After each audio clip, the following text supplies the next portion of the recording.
FATPA ini semacam jalur VIP buat nembus birokrasi lintas negara. Dokumen yang akurat dan berstempel resmi bikin institusi asing, termasuk di Mikronesia, bisa langsung memverifikasi data Anda. Nggak perlu repot cek sana-sini lagi.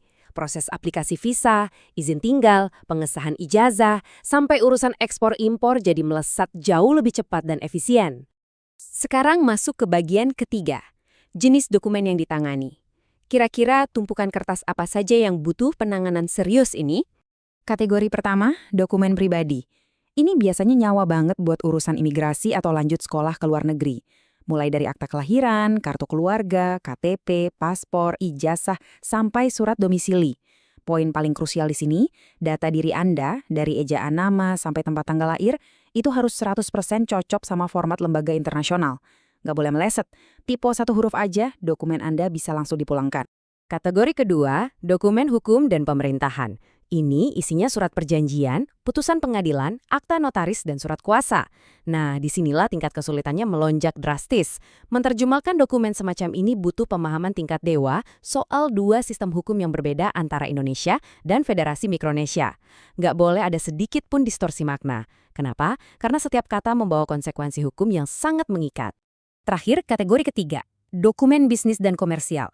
Laporan keuangan, proposal bisnis, sampai izin usaha. Buat perusahaan yang mau ekspansi atau cari mitra di Federasi Mikronesia, dokumen-dokumen ini adalah nyawa operasional mereka. Terjemahan tersumpah di sini bertugas memastikan perusahaan Anda kelihatan kredibel di mata internasional, membuktikan bahwa Anda taat hukum, dan pastinya mengamankan deal bisnis tersebut.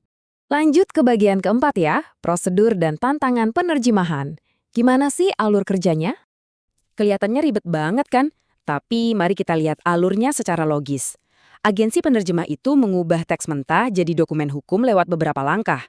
Pertama, pasti mulai dari konsultasi dan pengumpulan dokumen. Kedua, masuklah ke proses penerjemahan yang teliti banget.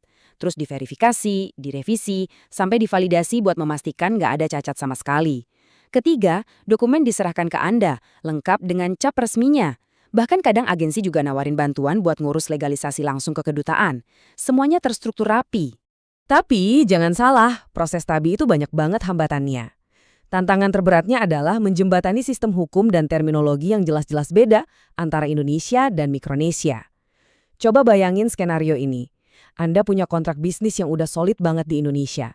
Tapi begitu diterjemahkan secara kaku tanpa menyesuaikan konteks hukum di Mikronesia, sebuah kewajiban hukum bisa berubah arti jadi sekadar saran. Wah, kalau sampai dibawa ke pengadilan, kesepakatan itu bisa runtuh seketika. Jadi penerjemah itu beneran harus jadi jembatan hukum, bukan sekedar mesin Google Translate. Terus gimana caranya para ahli ini ngakalin